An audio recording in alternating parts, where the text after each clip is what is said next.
Our story starts a long time back. 100 years ago, this whole area was dairy farms run by Dutch folks who talked like, "Ik hou van mijn kerk." Some of the Dutch American Christians from a nearby church realized these Dutch folks needed their own church, so they helped them form a Dutch-speaking church here in Paramount in 1925. My Grandpa Feenstra was one of the founding elders of that Dutch church, and my Grandma Feenstra sang in the very first choir here.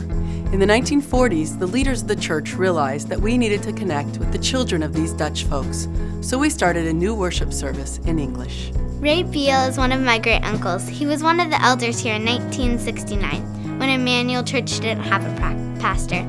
He went to Chicago and asked Harold Corver to come and be our pastor. Harold didn't want to come, but God had a different idea. For days, Harold would feel sick to his stomach unless he faced westward towards California.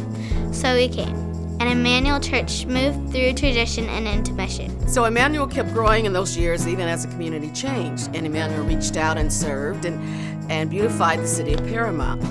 Then, in 1997, Emmanuel called 26,000 homes in our area and invited them to join us for the start of the noon service. Wow.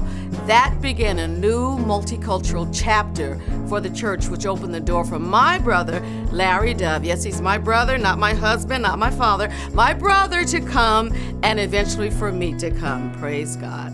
As Emmanuel kept growing, we realized there was more to do.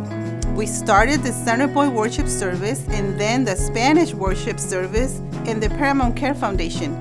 And we heard God calling us to serve other cities nearby, especially the city of Compton. So we started the Compton Initiative. Now we have the privilege of starting other churches so that they can join in God's big story of renewing the world.